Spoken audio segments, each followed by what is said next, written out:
All right, so we'll get started now. We want to thank you all for attending our webinar on using social media to build your science brand. My name is Valerie Tutwiler, and I am going to be moderating this session. I co-chair the Careers Committee for Compass, so this webinar is put on behalf of Compass, which is the Committee for Graduate Students and Postdocs within the American Society of Cell Biology. So we're really excited to learn more about using social media.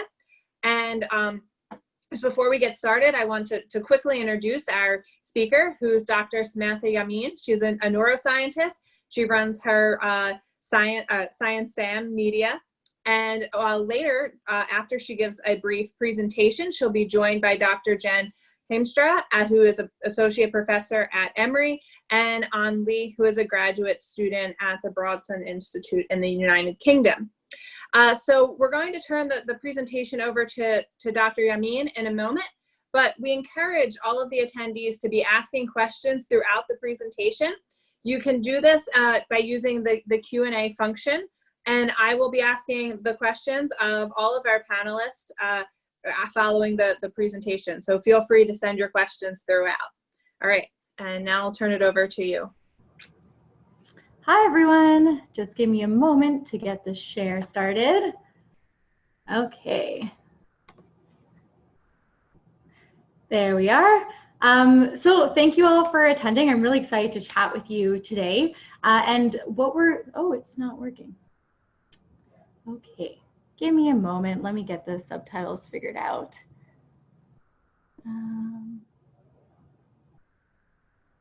Okay, we'll try again. There we are. Okay, so today we're going to be chatting about building your science brand on social media. And what's funny is that the two main things that we're talking about today, the first being your brand, is something that I really didn't have any clue about. So I know you're not supposed to say this. When you give a talk, you're supposed to establish your expertise, but I'm going to do the opposite and break those rules and let you know that I had no idea about my brand or what I wanted to be up until very recently. And frankly, I'm probably going to completely change my mind in a few years anyway. So when I started off with my PhD in year one, I wanted to be a PI and have my own lab. Year two, I got really interested in law because I was watching a lot of Suits and I thought it seemed like a cool profession. Maybe I could be the next, I don't even remember the name, Spencer or whatever, Harvey Spencer and all that. I thought that could be cool.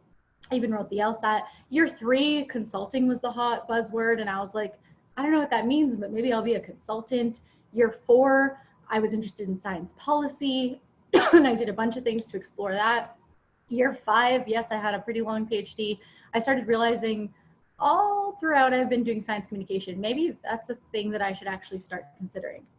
In year six, I finally had some stability there and was like, yes, science communication and maybe approaching it somewhat as an entrepreneur to actually make it sustainable and do it independently sounds pretty dope. Let's see what this could look like. So all this while I was doing all of this stuff, but I had no idea why I was doing it, what my goal was, and I had no sense of brand, and I kind of just fell into it. So I just want to be frank about that I'm not like an expert in branding because I had to stumble to figure out my own.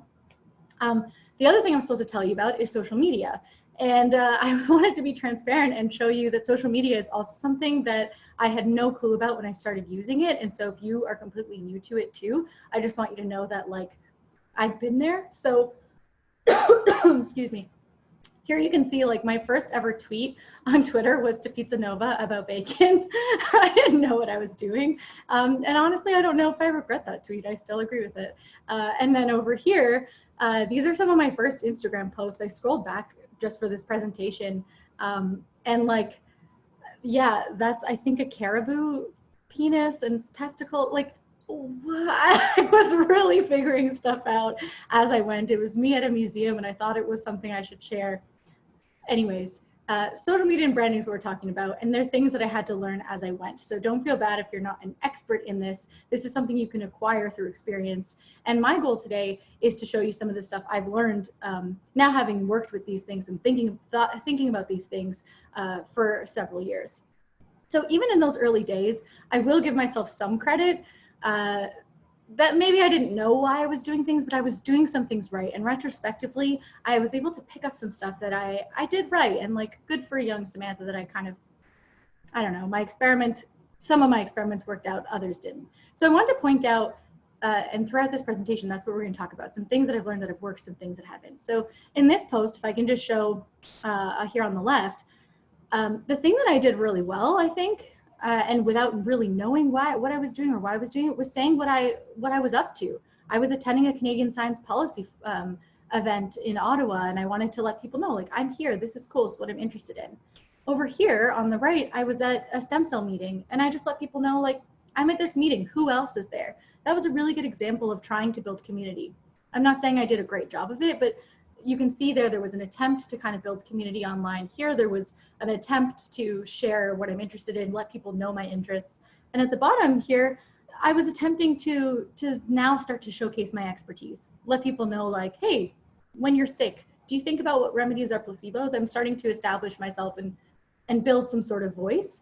And the other good thing I did down here was starting to use hashtags. And now I'm a lot more strategic and thoughtful, but even in the early days, you can already start to think of, how can I break out of my echo chamber? What hashtags can I use to reach my target audiences? And so these are 3 examples of things that you can start playing with, building community, trying to reach out to people beyond your echo chamber, and letting people know what you're interested in, establishing your voice. Those are key things that you can do quite easily on social media. And while I stumbled into figuring out how to do those things, I want to give you just a sample of what some of the best practices for doing that effectively can be. Eventually, I think I got good enough through a lot of trial and error, more error than success. And something as simple like this post, which was way back when that Yenny and Laurel clip was circulating, I did a social media post, and it didn't necessarily get like amazing engagement, but just by putting it out there, some of the science that I had found related to this clip, just by putting it out there, just because I thought it was interesting, with no strategy in mind, just by putting it out there, our national radio network, the CBC, reached out to me. This is like the Canadian equivalent of BBC or CBC. They reached out to me and had me on as an expert to talk about it, as an expert communicator to talk about it. And from that, they regularly call me now. And every time something comes up, they need someone to help explain, they call me, and I come into the studio or call into the studio. So these kinds of things, once you finally start to finesse it, can really lead to clear opportunities that can change things for you. And again, I stumbled into it, but there is a strategy behind it that we can discuss. So before we do that, I just want to get what I think is the elephant in the room, which is that the word brand is kind of icky. And definitely when I talk to other scientists, when they hear the word brand, it's like, that's so gimmicky and salesy. We're not into that. That sounds so fake. And so I totally get if you're sitting there being like, brand, ew, that just doesn't sit right. To be honest, it doesn't really sit right with me either, but I've just gotten used to using the word. Brand, while it can definitely be, I don't know, used in weird ways, and it's all part of sales tactics, at the end of the day, what it really means is your reputation. So you can substitute brand for reputation anywhere in this presentation. And when you do that, you realize brand's important everywhere. It's important when you're presenting at a conference. It's important when you're presenting your poster, when you're writing your paper. Your reputation always comes in and is always what people are going to use to assess you and your potential and everything. Whether that's a good thing or not, you might as well use it for your advantage. So let's just take a step back and think about this. When I show you this image, there's no name of the brand, but there are clear indicators of a brand on this image. And I'll give you a second to figure out what brand is this an ad for. I don't know if you can write it into the chat box or not, but anyways, so without even having to state the brand, you know that this is a Nike ad because they've clearly let you know that the swoosh means Nike, inspiration towards athleticism or anything means Nike, the black and white and bold means Nike, Colin Kaepernick means Nike. That's really what brand is. It's creating that associative learning pathway so that when you think X, you think Y. That's really what we're trying to do with brand. It's an immediate associative connection, that Pavlovian kind of conditioning, X means Y. X means Y will happen. That's what you're trying to do with your brand or reputation. Another great example is Queen Rihanna with Fenty Beauty. You look at this ad, right? And right away the brand becomes eminent. You see iridescent skin. You see that it's an inclusive brand for all skin tones. You see shimmer. You see creativity. You see these hexagons thinking of like a hive, like community, and all of these things become apparent when you're thoughtful about what you put out there. And so while we're not trying to sell products in science, I think for most of us who are trying to network professionally, you're not trying to sell a product, you're trying to sell yourself. And so we want the same effect to happen. We want how we represent ourselves online to be clear of what we're all about. And so that's really the goal. So when you're thinking of your professional brand, the things that we really need to start considering are like, what do we want to be known for? Rihanna wants to be known for iridescent skin and quality products for everyone. But when it comes to you scientifically, what do you want to be known for? What's the special thing about you? What are you great at? What's the type of skill that you should be marketing yourself as being the best at, or just really, really good at? And then a combination of what makes you different. So what do you want to be known for? What do you want to do?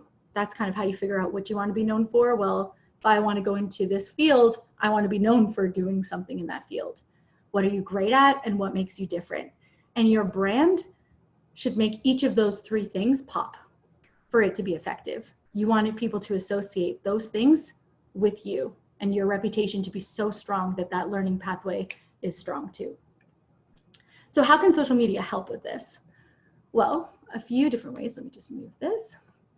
There's 4 key ways. I showed you some of them in the beginning, but keeping in touch with your peers, mentors, future colleagues, that's really great. And especially now when we're physically distancing, traveling less, is a great way to build your community and professional network. Building your portfolio and work of achievement. So if you want to establish yourself as an expert, already having that all posted online where anyone can find it is great. So by the time you get to the interview, you can say, I really love this thing. I'm really great at stem cell research. That's cool to say, but as scientists, they're going to want you to prove it. Well, if they can scroll through your feed and see all these publications or all these posters and presentations or all of this public outreach about stem cells you've done, now you can demonstrate your skill set. Of course, other things are important too, but that's just one way to build your portfolio. I also think social media can help you stay up to date on new trends and perspectives. Again, so by the time you get to those networking and interview situations, you already know what's hot to talk about. You don't have to struggle. You know what's hot in the field. You know what language people are using these days. And especially if you're breaking into a new field, let's say you're moving into industry from academia, there's a steep learning curve and you can bridge some of that online. And last, you can learn about job opportunities. And the goal is that your brand is so strong, the job opportunities come to you. And yes, that is possible. As a senior PhD student in the last 2 years of my PhD, I was getting job offers in my inbox and I didn't do a lot of outbound work. And I'm not going to say that it was easy to get to that point. It took a lot of work, but it's definitely possible. So when you're thinking of where on social media you might want to do these things, it's important just to compare. There's lots of platforms. It's an unrealistic goal to try to conquer all of them at once. You got to pick the one that makes sense for whatever your goals are. And there's many more options than on the screen, but here I'm just showing you the different sizes of the platforms. And that's just one of many things to consider for which platform is best, because each has a different use and the people on it and volume and how long is the half-life of a tweet versus a Facebook post. These are all different things you want to consider when you're thinking how much effort you're going to put into a certain platform. So I want to highlight 2 in particular, the first being LinkedIn. And whenever you're approaching a social media platform, you always got to think about, okay, well, sorry, I know it's a little hard to read, but I'll try to make it clear with what I'm saying. So it's always good to think about well, what do people use LinkedIn for? So you can just think of yourself. When do you go on LinkedIn? Usually people are doing it to do business to business marketing. So it's a great place to listen again to those trends in your field. The other great thing about LinkedIn is that people barely post on LinkedIn. There's very few people who ever post on LinkedIn, and most people kind of just use it to lurk professionally. So keep that in mind when you're on LinkedIn. One, that you should be listening to what people are talking about, because those are the industry secrets you want to know about. But 2, if you're one of the few people who do post on LinkedIn, it's going to get seen. LinkedIn is so desperate for content. If you do a post, it will push it out to more people. It's one of the few social media algorithms that's like desperate for content and will push you out versus every other platform. You have to fight to be noticed in the algorithm. This one is really, really working on it. The other important thing is like who's on LinkedIn. It's a lot of decision makers. If you're looking for a postdoc, you know, maybe LinkedIn is not as helpful because academics tends to be less on LinkedIn. I don't have data on that, but it's an anecdotal observation, so take it or leave it. But if you're looking to break into industry, looking to break into the nonprofit sector, looking to break into sales or media, LinkedIn tends to be the place where decision makers and the people hiring you will be. So some quick, super quick tips. We're trying to go fast so we can get to the panel part. So these are just some quick tips. Join LinkedIn today before you're on the job market. You're going to have whatever institute or university or college you're affiliated with, they're going to have training programs to go in on the details of LinkedIn use. Sign up for them, especially now while we're more distanced. It's a great time to do that. Don't be shy to post your achievements and tag relevant organizations. You can post it in a way that it's not just you bragging, it's you sharing value. Like today I presented this poster where I showed our exciting new findings about this. You know, and so now there's a value add as a reader. It doesn't just feel like you selling yourself. I'm learning what you learned, which is interesting. And then if you tag your funders, you tag your institute, you tag the conference you presented that poster at, now you're going to have people who are going to signal boost you. And that's going to help get what you did be seen by more people. And last, foster this culture of having a LinkedIn network, whatever groups you're a part of, whatever associations, maybe even an ASCB one. Create a LinkedIn group. That way you can all stay in touch with one another in a professional capacity. And that's going to be key because a lot of stuff in life ends up being about who you know, also what you know, but who you know matters. And so your peers are going to be decision makers one day. You want to stay in touch with them and they'll want to stay in touch with you too. So some, again, super, super quick things here. Some things good about my LinkedIn profile here. When you look at it, you kind of get a sense of what I'm about. Immediately you see me giving talks. You see that I'm making these like interesting looking posts that probably do well on social media. You see that I'm a researcher. You see I'm a scientist. You can kind of get a sense of the things that I do just from the pictures. So don't be shy to customize that background on LinkedIn just to make your brand pop like Rihanna's highlighter. And the other thing that I think that is less common for folks to do on LinkedIn and will make you stand out a little bit more is just down here, you can see that I put links and they're multimedia links that kind of have pictures, so that makes it much more clickable. So if you've been in any video from your research institute, let's say showcasing your research, or you've done any kind of outreach or anything tangible that you can link to, you've written a blog post about your work, whatever, link to it in your profile. That way I'm not just taking your word for what you've done, I can actually see it. And then your LinkedIn becomes your portfolio. A lot of people are really quick to make a website. You don't need to, like, not everyone needs to have a personal website. I think that's, I think a lot of people make that assumption and it's not true.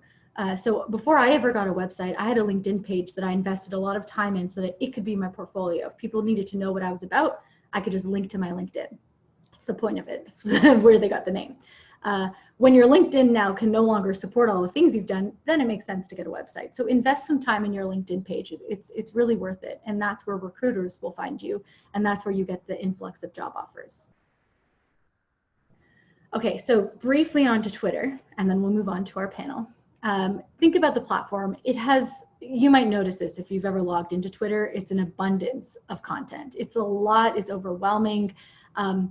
The advantage to it is that there's a high click-through rate on links. So if you want to link to stuff, people tend to click links from Twitter versus Instagram's really crappy for link sharing. A lot of people are using it on their phone. So keep that in mind when you're making your tweets. It's something that I should be able to read through when I'm just casually on my phone. It doesn't need to be so formal. In fact, I advise constructing the tweet on your phone. That way it's, but more naturally, you'll write in the tone that people are used to when on their phone. You won't be so wordy and sentencey, and it'll be more like quick tweet information. And there's some positive correlations between tweeting your papers and getting citations. Then there's some stuff that says there's no correlation. I don't know, but either way, you might as well let people know what you've done, whether or not it'll lead to citations. So really quick tips on Twitter. Use hashtags at conferences. If you don't know what the hashtag is for certain, even for this, I'm pretty sure it's hashtag ASCB 2020, but correct me if I'm wrong. don't be shy to use the hashtags. And if you don't know what the hashtag is, ask the organizers in advance. Oh, and when you're tweeting, you want to share stuff you don't just want to say, Sam said this. Remember, if you want that tweet to get shared, highlight the value add in someone sharing it. So make it about what you've learned, but also make it something generalizable so that it makes sense for me to retweet it. If it's hyper specific to like you had to be there kind of thing, you need to reframe how you're tweeting it. Then people will actually retweet it and share it. And then you'll get more, that'll help you to get more exposure. You don't need to tag 1 million people per tweet. And so I'll just show you how that looks.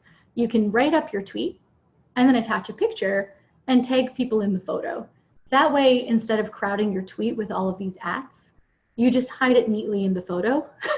And those same people will get the notification of what you just tweeted, and they'll still be able to now signal boost you, but you haven't crowded your tweet. A lot of people do this, and it's personally my pet peeve. They want me to retweet something, so they'll tag me in the text, and I'm like, well, now it doesn't make sense. Why am I tagged in the text? I can't retweet that. So just, if you want to, for example, share some work that you did, or again, you presented a poster at a conference, share a picture of you with the poster or whatever you want to share as a picture, maybe a graphical abstract, tag the conference, your funders, your institute, wherever it's getting published, all that stuff. Tag them nicely in the photo. They'll appreciate you letting them know, and they'll help to signal boost, but don't crowd your tweet. The other thing is you don't need to do 1 million hashtags. You don't need to do hashtag learning, hashtag science, hashtag this, hashtag that, because Twitter will index content just by keywords in a tweet. So here you can see I searched stem cells, and I didn't need to put hashtag stem cells. It already brought up tweets with that word. Instagram just recently introduced this feature, and they're still rolling it out. But Facebook also lets people search by content, just keywords, and not only by hashtags. So Twitter doesn't index content strictly by hashtags, so you don't need to put 1 million hashtags. And if you do, it'll just make it really hard to read. Really just keep your tweets clean so people can actually see them. And then don't be afraid to tell stories. You can use threads. And just remember that people often say retweets don't equal endorsements. That's a lie. They do. If you're retweeting something, you're endorsing it. So, or you're sharing it. So I hope you endorse it if you're sharing it and giving it platform. So just remember, how can you tell a story that's going to make people excited to retweet and share it on their page? So use the thread feature, and maybe just start with a simple thing like thread on best tips for science on social media. Okay, I want to share that and then let everyone know that's something super shareable. And then each little nugget of information becomes a subtweet and a subtweet and a subtweet. And it's really easy to do this now since they introduced this thread feature. So take advantage, tell stories. And engage with others. Don't expect people to share your stuff if you never share what they do. And so these are some hashtags. I got to make a new one of these word clouds. I've been using this one for a while, but these are some hashtags that you can use to find folks to build community with and to find folks to engage with. Interact with the stuff. People, whichever community you identify with on this hashtag cloud, interact 2 ways. Those people will interact with you. And it's not just about signal boosting at this point. Now it becomes about community. Now it becomes people who will vouch for you, introduce you to things, send you like, hey, I think you might be interested in this job position. Now when you build community, you're strengthening your professional network. That's only going to do wonders for you. And I can 100% guarantee, I can't guarantee anything, but I can 100% tell you that a lot of the amazing opportunities I've gotten, I frankly don't believe I deserved necessarily, but it was because I had this strong network of people advocating for me that I was able to get things, that I wouldn't have ever been able to dream of getting alone. So I highly recommend community building in this way and reciprocal engagement. You can keep tabs on what I'm up to and see kind of how I'm working through. I'm still learning a lot about brand building and all that. This is my company, Science Sam Media. You can stay in touch with me on LinkedIn, see the next things I learn, and I always share tips about how scientists and science communicators can share, try to share better and best practices. I'm always sharing that online. So feel free to connect with me through my Science Sam Media LinkedIn page, and we can share tips with one another. And I'm very reachable. I'm very easy to find. Please reach out and let me know if you want to chat more about any of these things, because social media is ever evolving, and hopefully our brands are also ever evolving too. So we need to keep having these discussions. Oops, that's all. Thank you. So I will stop sharing. We whizzed through a lot there. Thanks, Sam. That's a really great presentation. So we'll now invite Jen and An to join us. Sorry. Go ahead. All right. So we learned a lot during the presentation about how Sam got involved in starting with social media for science, but we would love, Jen and An, if you could both give us a little bit of an introduction to how you first got involved to using social media and whatever social media platforms you prefer for science. Would you like to go first? Hey, Jen, go first. Sure, I can go. I'll say I ended up on social media totally by accident. What Sam said about, you don't have to have your brand at the start really resonated with me, because when I see that, oh, you have to have your brand, you have to have your message before you dive into social media, I think it's like, no, you need to just show up there and start participating. And then you're going to just build that over time by being authentically you, and then deciding what your rules are, and even what your brand is going to evolve a bit over time. So I guess I'm getting into answering questions, but that, or kind of talking outside the question, but I think that that's really, really important. And so the way I ended up on social media, I ended up getting a Twitter account because I was trying to win a crash pad at a climbing gym competition thing. I had no idea what Twitter was. My friend signed me up for an account so we could try and win this crash pad. I did not win the crash pad. I had a dormant Twitter account for about 3 years. I was looking to advertise a postdoc position for my lab and thought, hey, I have this Twitter thing.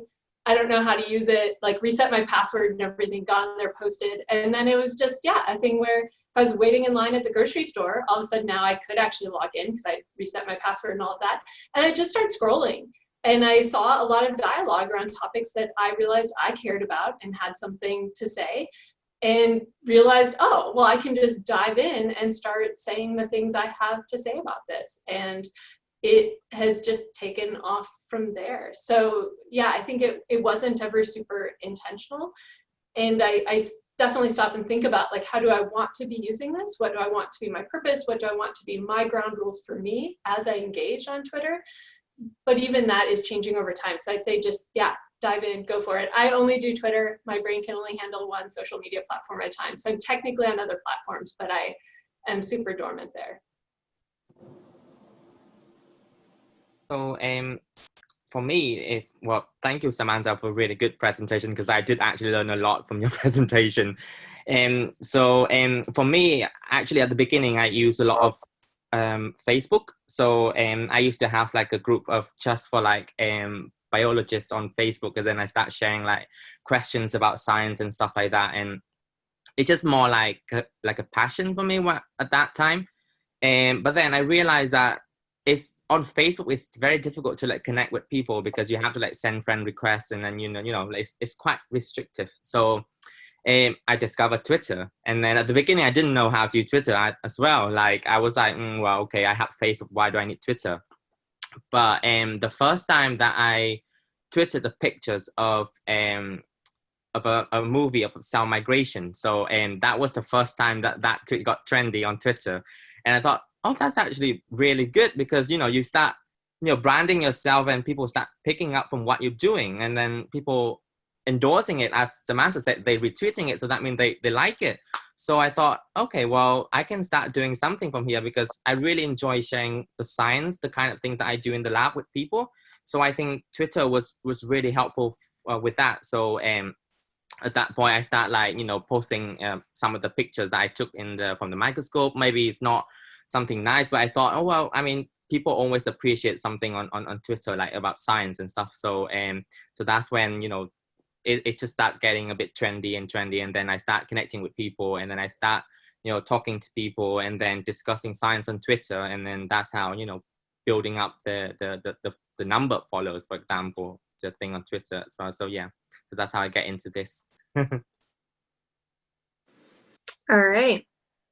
So we have a couple questions pertaining to the fact, do you have a separate account for your professional posts and for your more personal posts. So how do you distinguish between posts that are going to other scientists, for example, and those that are going to more of your friends or the general society or the lay public? Yeah, this is one, I was excited to start because this is a question I get often, and it's something that I think comes down again to your brand. And not only your brand and what you want to be known as and known for, but also what your goal is. If your goal is to show that, like to kind of have more the humanized human scientists are friendly, you can ask us questions kind of thing, then showing some of that personal side can be really helpful towards that goal. And if you're also trying to show, like, break stereotypes of what scientists look like, then you might want to show more of your personal side. If those aren't your goals, maybe those aren't things that you care about as well when you're looking for a job. Maybe you only care about the work and that's it. Then maybe make your brand more just about the work, and you'll naturally select for things like that. But it comes down to your goals and your brand. And I saw Jen wanted to add to that too. So. Oh no, I was gonna say, I was just nodding in massive agreement with you, because yeah, I think it's absolutely about what you want to convey. And you know, for me, I want to convey kind of faculty members are real people too. And so I share a lot of my personal stuff. I guess maybe if I had one thing to add, it's that you know, it doesn't even necessarily have to be an either or, you can have both. So like I have my personal account, which I use for both professional content and some personal content. And then I also have a research network that I'm a part of. And so we have an account for that as well that I have access to. And there's a few of us who post to that account. And so it doesn't even have to be separate things. You can kind of have like a Venn diagram of professional and personal and you can have an interplay of things that you post from the professional accounts and then amplify through your personal account. And also you can use different platforms. So like I use Twitter as more of a professional sort of thing with some personal content, but then my Facebook, I do have Facebook, and it's just so that I can like post pictures of my kids every once in a while so that my mom doesn't text me and say, hey, are your kids still alive? I haven't heard from you in a while. And so I have that, but then you know, I kind of keep that pretty well guarded of, you know, people that I just kind of have personal friendships with. So you can, and then my Instagram is only for rock climbing. So I only post rock climbing, and I don't do it that often. And then I only follow people who are like rock climbers, and it's just to like, you know, stay up on the news or just to get super psyched by seeing awesome photos of people doing cool stuff. So Jen, I think that's a really great answer too for how you differentiate your content between different social media platforms. But Sam and An, would you like to comment on how you guys go about differentiating what content you're posting on different types of platforms? So for me, I'm kind of like a bit less organized. So I'm a bit of everything on each of the platforms. So on Twitter, I most of the time I post about science stuff, but I do post personal stuff as well. But obviously, like Jen said, that I make it a bit more professional, so it's not like something just, you know, out of nowhere. On Facebook, then I also post science on Facebook as well. So, but I don't use Facebook as much, and on Instagram as well. So basically, I link Twitter and my Instagram together. So the science on Twitter is the same as the science on Instagram. So it's sort of like I try to reach as the wider audience as possible. So that's what I usually do. So for most of the posts that I post is usually about science stuff, and I just thought that it's good to inspire the people to enjoy the kind of science that I'm doing. So that's why I'm mostly focusing on that. Yeah, for me, I'm a science communicator now, so so for me, my personal brand is very much tied to my work. So I have to bring the personal to it, like that's part of the gig, so to speak. So I don't differentiate type of content by platform as much for that very specific reason that might not apply to everyone. But the way that I still change content between platforms, and that's because I have a different demographic of followers, and in general, the platforms themselves have different demographics of users. And so you should kind of match the tone and the approach on each content depending on your target audience and who you're trying to reach. And you should be, if you want to be strategic, of course you don't have to be strategic, but if you want to be strategic and break out of echo chambers, you need to think with each piece, be very goal oriented. Who am I trying to reach? and make sure that that's very clear in the way that you craft the post. So Facebook tends to be more of like parents and teachers and those kinds of people. That's the stereotype, and it's true on Facebook. You're not going to find teens on Facebook. It's just not a thing. Versus Twitter, you know, academic Twitter is alive and well and very strong, but you can also break into different audiences on Twitter too. Instagram tends to be younger and lots of women communities, especially when it comes to science. And so, you know, anyways, that's how you'll recraft depending on the platform and from my perspective. That's great. So how would you recommend getting started as a junior scientist? And do you have any, I guess, best ways to connect with others in your field? Because many early career researchers are worried about not having that same level of prestige behind your name as some of the more senior scientists in the field. Now, you're never too young to get started or to, like, we definitely feel that, and that's, you know, systemically imposed imposter syndrome is a result of unjust systems. So just, you're never too young to participate in those conversations. Doesn't matter your stage. The best way to connect with people, if you're unsure where to start, would be to try searching and using the social media platforms as a search engine. Search for whatever your field is. So if you're, like, I'm just in neuroscience, just search neuroscience and see different hashtags that pop up. If you just start hashtag neuro, it'll autofill some options for you. And those would be places that you can start to find communities. And you can also reach out to, once you find a few people who are in your field who are actively using these media platforms, ask them as well. They'll know. And if you're in any of my fields, I can share some with you that are field specific. Can I add like a point into Samantha's point? So for my personal experience, what I find is easier is that, for example, if you do like a certain experiment, or you know, you have a certain questions and you found that in the literature, I post that on Twitter, and then I credit the people who do that work on that Twitter, and I say great work, and then I describe what I have learned from that. And then usually if they have, you know, like a Twitter account, they will start going in and discussing the experiment with you, and then you can start asking them more questions. So that's how I started as well. So and I find that's quite effective for like people who, you know, just started something and they want to get into the field. So that, yeah.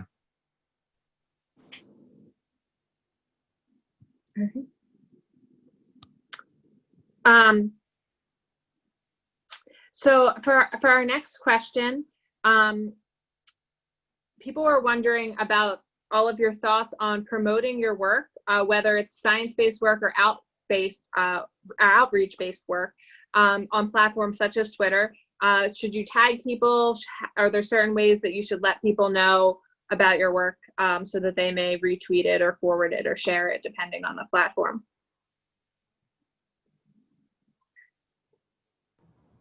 I'll start. Yes. Again, there's no right answer of how to use social media. It's always up to you and your goals and what you're trying to achieve, what you're trying to brand yourself as. You know, that's really there's no right answer, but that's how you find your right answer. And so if your goal is to get a job in your field based on your expertise, then yes, it's definitely a good idea to share what you've done. And if you saw in the presentation, I showed that, for example, on Twitter, you can give a summary. A lot of people will even do like a whole Twitter thread with key findings of their paper when it gets published. So you can do something like that, or just do one tweet, do a quick summary that sounds interesting that I'm gonna wanna endorse and retweet, attach a photo and tag in that photo the publisher, your research institute, your funders, your collaborators, and their research institutes. Those people who run, the people who run university social media accounts are constantly looking for community members to amplify. So a lot of people a lot of my peers got annoyed that my school was always resharing stuff for me, like, why is it always her? And it was because I always tagged them and no one else did, and they were desperate. So tag them and they will share for you. And yeah, just tag them in the photo so it's nice and neat. And you can even direct message the tweet and to your collaborators and be like, hey, I shared this. Do you want to go add to it? Just yeah, get it out there. Yeah, something I'll add, I totally agree with all of that. And something I'll add in too is that often we can get a little bit queasy about self-promotion. And I think especially if you're from a group who's underrepresented in your field, you know, or certain cultures or different genders, you're kind of taught not to do that. Like, don't, you know, pat yourself on the back or whatever. A really great quote I heard once was from an editor-in-chief of a magazine. And she just said, well, no one else is going to promote you. So you might as well just like get over it and get on with it and self-promote.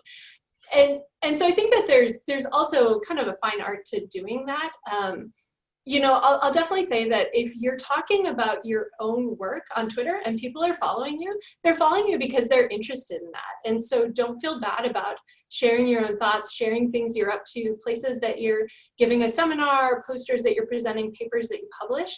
And if you want to, a way, like if you kind of feel like, oh, all I'm doing is talking about the things I'm doing, then you can always go in and be promoting other people too. It feels really good to like go through and just leave nice comments on people's posts or retweet other people's posts, or even find a paper from someone else that you like if you decide that you want that to be part of your presence, and to be promoting things that other people do as well. But definitely don't, you know, I always just look around and say, well, if, you know, other people are doing this, then I'm not going to feel bad about doing it either. Thanks. So there's always the concern about professional liabilities when posting or tweeting, especially if you're talking about some more controversial or potentially even political topics. So a lot of the trainees or early career researchers are worried about if this could have potentially negative implications when you could be potentially applying for a particular university or working with a particular PI in your future post-grad work. Does anybody have any comments on kind of how you can balance getting too personal or showing your viewpoints, but still having your own opinion come through? Yeah, I'll give the example of Trevor Bedford. So he's a well-known, I guess he studies the evolution of pathogens. So he's been doing a lot on COVID-19, and he's been communicating as things come out, he runs nextstrain.org. So as they find stuff, he's been tweeting about it, and some stuff has had to change. And I think he does a brilliant job of making corrections to himself and kind of being very humble and indemnifying himself in some ways as he tweets this sensitive but important information. So I would look to him as a really good example of how to talk about things that do have widespread implications in a responsible but clear way. I think he's doing a fantastic job at that and making corrections as needed. At the same time, I have immense privilege in being able to do so, but I've always used being my full self as a litmus test for places where I would and wouldn't want to work. And I had to make that decision early on and just think, well, do I want to not voice things related to injustices, for example, that people might find controversial, that I find not controversial at all, because I think it's clear that we should not be unjust? Do I want to voice those things knowing that it will count against me and people will label me as like that opinionated woman, whatever. And I just decided, well, I don't want to work in a place like that anyway, and I'd rather find out up front. So I'd rather have that selective pressure on early on. I think I have a lot of privilege to be able to do that, but if that's something important to you, you should think about that, I think.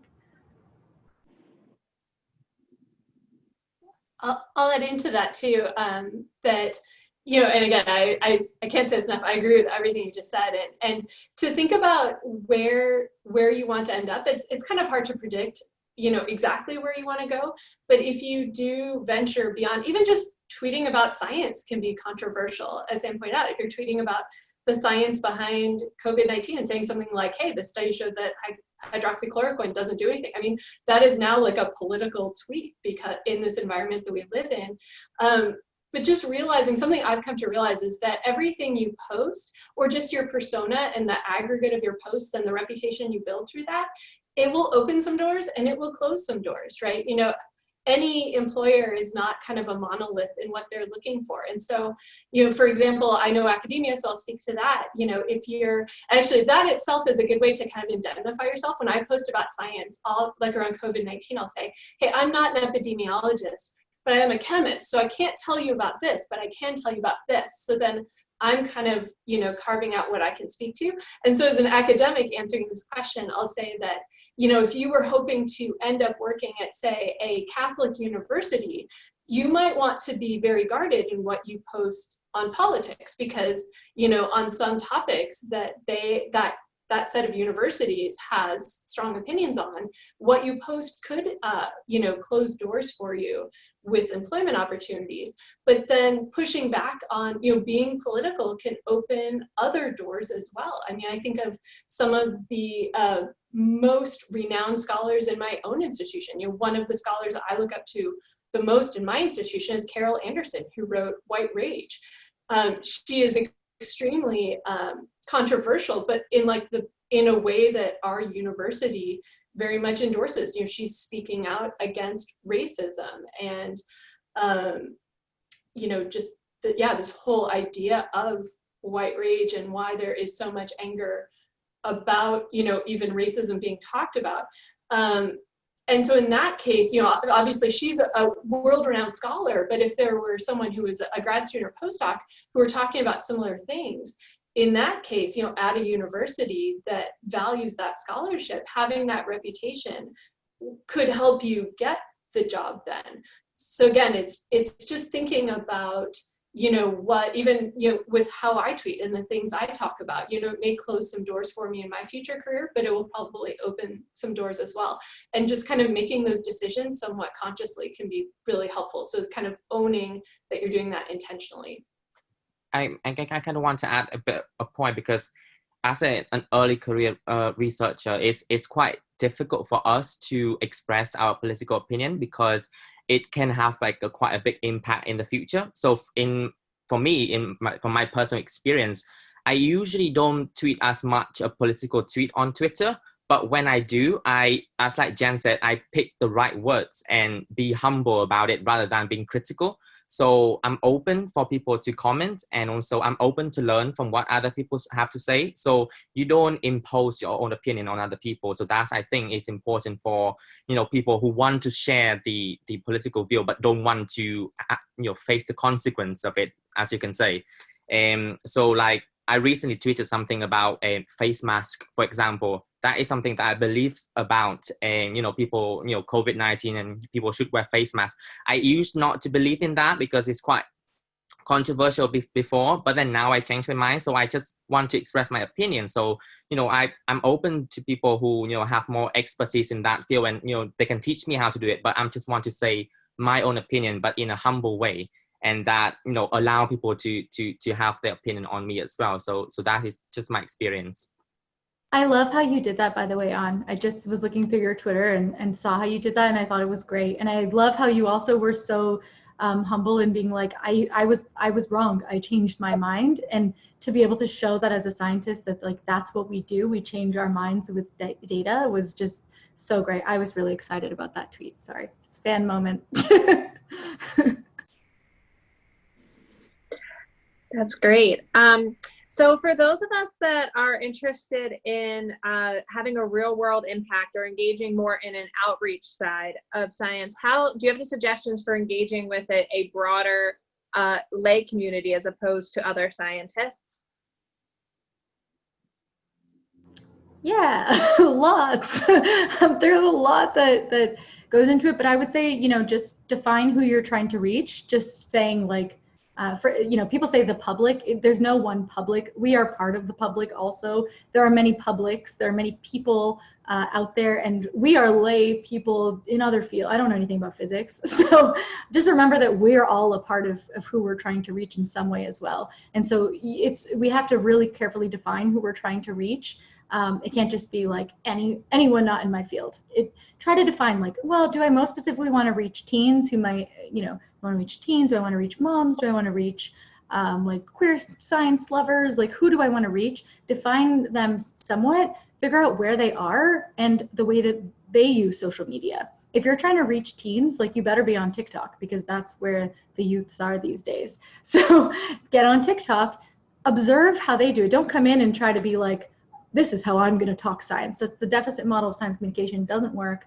We got to see what are people actually asking and wondering. Search Google Trends and see what are people asking these days.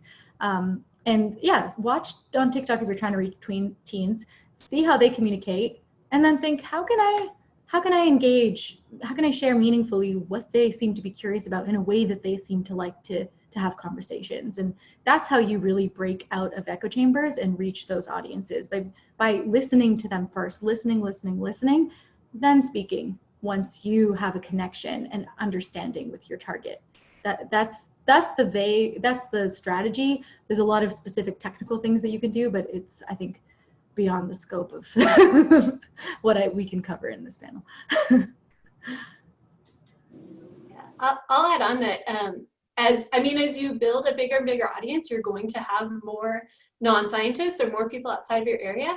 But also, if you want people to see content aimed at them, post content aimed at them. And then that's the great thing on Twitter, is that because people can share it. So even if you haven't previously, like I mostly was talking to an academic audience, but then when COVID-19 hit and I found myself explaining to my physical therapist things like why masks work or different things like this, I realized, I should just start posting on this, the ways that I'm talking about this. And even though I wasn't reaching a lot of people who weren't, academics necessarily, people who were academics would see it and think, my best friend who's not a scientist or not academic should see this, and they would be then retweeting it.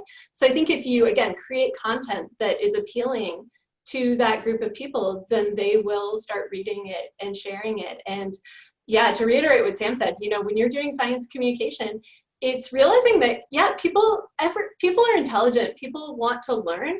I always think, how would I want someone in a field separate from mine to be explaining something to me? Yeah, when, something big happens in physics, how do I want my physics friends to explain that to me? Because people have the ability to think through things, they just are missing some of the content. And how can you deliver that in a way that's engaging and fun and helps them feel really intelligent as they're learning about the thing you want to convey. Nice.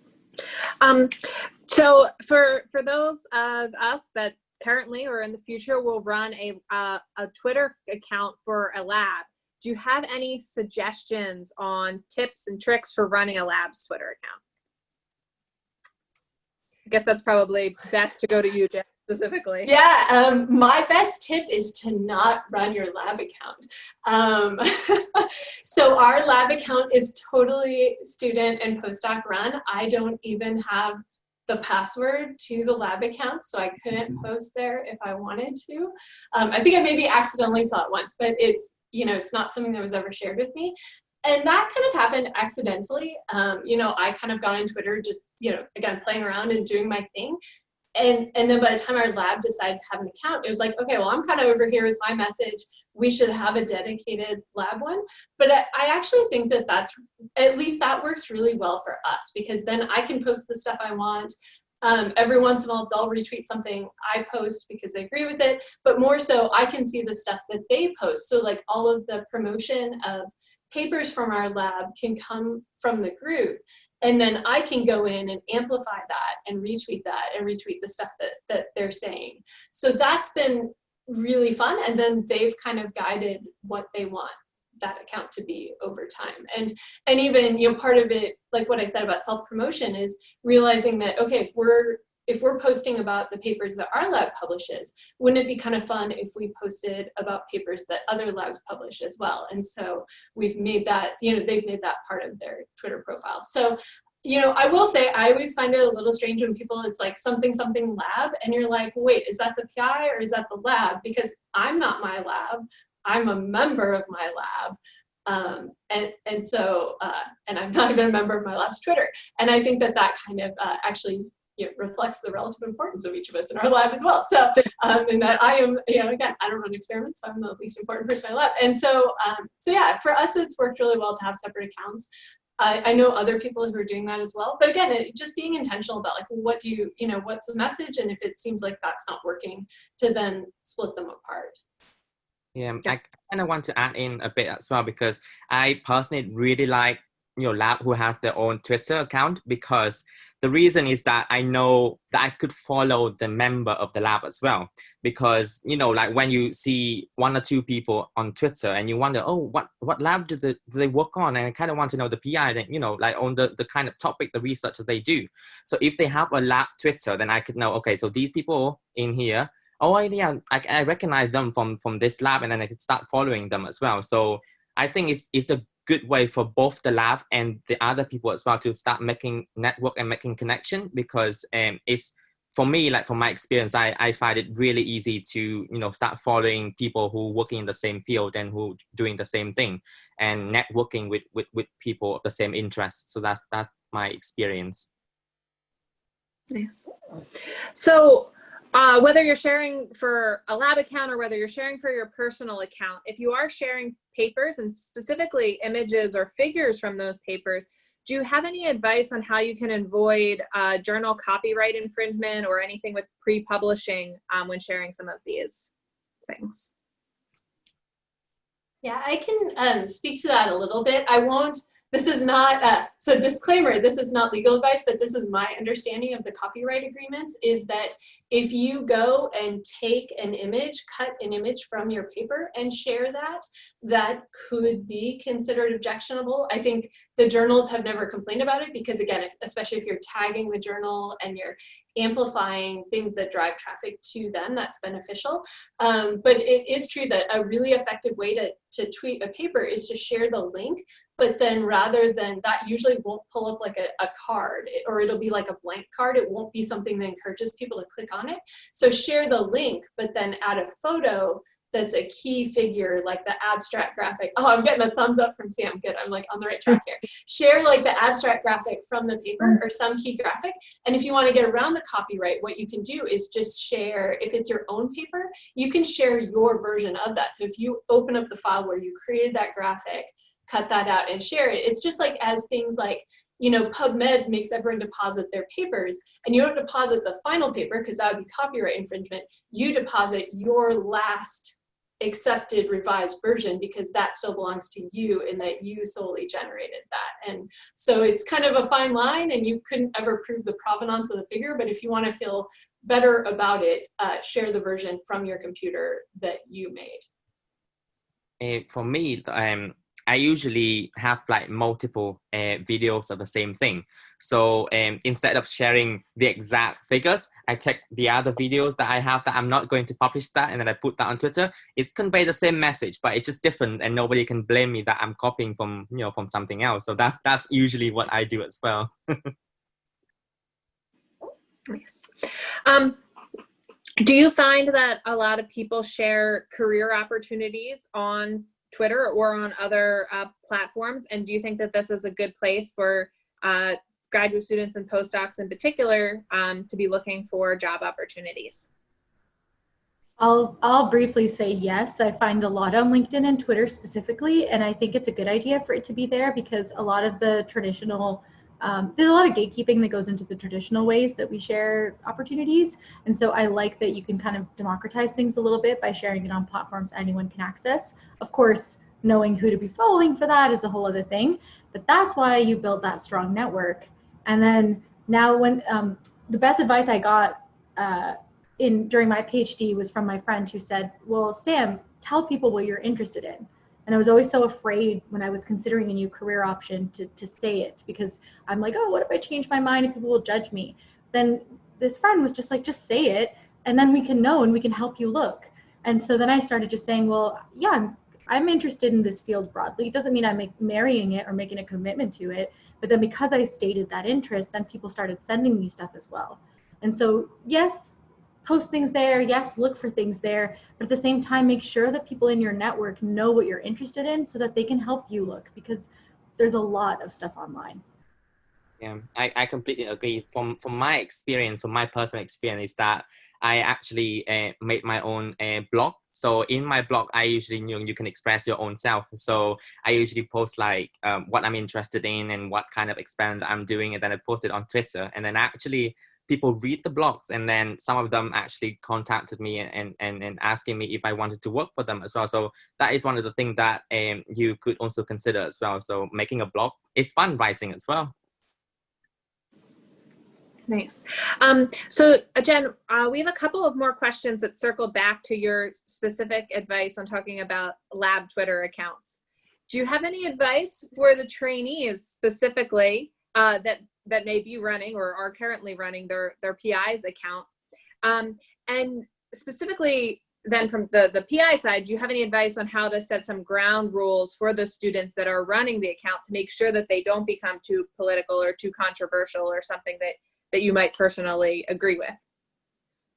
Well, those are good questions. I think it varies from lab to lab. I mean, I'll say that in our lab, my group has free reign. They can post whatever they want. I have yet to see anything objectionable. Maybe if I did, I'd say, oh, this might be interpreted this way, but do whatever you want. If anything, it's much more goes the other direction, that they all have free censorship privileges on my Twitter accounts. We have this rule in our group that anyone in my lab, because I realize I represent our group, I have a lot of things I want to say, but my first and foremost job is as a leader for our lab, and I don't want to say anything that makes people uncomfortable. So anyone in my group can text me, DM me, whatever, and say, Jen, take this down, like, and no questions asked, I will just delete a post. And they've used that a few times. So if anything, again, in our group, it goes the other way, but I think it just depends on lab. And I think it actually, if anything, I view it with our lab as a chance to be a little bit political or a little bit controversial if we ever wanted to, because it's a somewhat anonymous account. It's, thinking about the dynamics of graduate students and postdocs, or undergrads, grad students and postdocs, wanting to post things, but being afraid of the possible repercussions for their careers later. It is, it's a way almost for me to use my privilege as a faculty member and the academic freedom that our group has to provide an outlet for people to say these sorts of things that they want to say without having that personal responsibility that follows them. Again, they're pretty non-political and safe, and it's mostly like lab shenanigans and papers and things like that. But I would say, that's a little bit how we do it in our lab. I would encourage PIs to give your group a lot of freedom of expression there. If you're in a group and you're thinking about it from that perspective, I would say just communicate with your PI. I think that's like a really good blanket answer for so many things in academic life, is just communicating with your PI and getting expectations set, asking them, do you have ground rules? This is what we'd like to do. What do you think about that? Is this okay? And just establishing that ahead of time. And often, you might have more freedom than you think to post stuff, but you definitely want to know what they consider acceptable, what their goals are, if they have goals, or if they're just like, yeah, go nuts and post. For me, I know it'll be way better if my group does it. They are way more in touch with what people want to hear and the best ways to do this. And so it's fun to just give them the freedom to go and do whatever they want. I just need to second what you said, and also, is Jen the coolest PI there is? I think what you said is so important, and I would really consider people to adopt your model and follow your leadership there, because that's amazing. It's also strategically the best idea, because you're right, grad students are probably more in touch with what's up and they're also if you be real as a PI, what's the purpose of your lab Twitter account? Okay, you want people to see your citations, and you're also trying to recruit top talent. Your students are the examples of the people you're trying to recruit. They know your target audience better than you do. So strategically, it makes sense. The last quick thing I just need to say is that people in science are so afraid about being political. Can we just be clear? Science is political. You're publicly funded by political money. There's a difference, though, in being nonpartisan. And so we need to stop being afraid to be non-political. Our money comes from our elected officials, and we need to stop backing out of conversations as an excuse, when either way, what science does affects policy, and the ability to do science is a result of policy. And we're seeing right now with all these people trying to stay silent with respect to the Black Lives Matter movement, it's not a good look, and you being silent and backing away from those conversations is in itself a political statement. So if your fear of using social media is because you're afraid to be seen as political, I think there's some reading to be done there. and I don't mean that in a rude way. I just mean reconsider what you're afraid of and what your silence on that issue really means. And I'm so happy to chat in a more nuanced way about those things that you're worried about, because it is really important we shift our views on that. Great, thank you. So that's about all of the time that we have for questions. But if you have any additional, last minute quick advice that you'd like to give to, especially to people that are still in their training period, that are starting to work on setting up a social media presence and building their brand, feel free to add that advice right now. But just before we do that, if you could share your Twitter handle either in the chat or add it to your name like Jen and Sam have, that would be really great. We have some requests for that. And if CB will share a survey either in the chat function as well as in a follow-up email, please fill the survey out so that we can continue adding your feedback into future planning of webinars going forward. But yeah, if anybody has any last minute advice you'd like to share. I'll just say I did type out some answers to some of the questions we didn't get to. So have a look if you asked a question to see if it was there. My last quick bit of advice is just to say we're scientists, we're good at experimenting. Social media is a huge social experiment. So don't be afraid to give things a try. Like people are really worried about the permanence of things online, and that is valid. You should be cautious of that. But at the same time, it's an experiment as well. And so have some fun with it. Think about what you want to get out of it and evaluate as you go. Am I getting what I want out of it? Is this worth my time and energy? And keep being iterative with your relationship with social media. Make sure you feel good about it and that you're getting what you deserve out of it. And you get data, and those numbers that you'll get about engagement aren't reflective of you or your value as a person, but they can be helpful indicators of what maybe works and what doesn't, and take them just as data and not as any personal thing. Even though it can be hard to get caught up with that, I understand that more than many, but or as much as anyone. So it's an experiment, have fun with it, see what happens, iterate, and reach out to other folks if you're not happy with your relationship with social media, and we'll chat and figure it out together. From my experience, because I'm coming from Vietnam, so we don't really have that much of the impact in science. So when I moved to the UK, I know that this is my opportunity to start reaching out to other people. So I'm actually using Twitter to, in a way, boost up my confidence as well. So before, I was very shy, then I don't really talk to many people. But then once you start having that confidence of sharing some tweets, and then start discussing science with people, and you start building up the confidence, and it really affects the way that you start talking to people, and then how you communicate your science with other people as well. So I think apart from being networking, it's really helped you in terms of building up the confidence as well. So that is my take on this.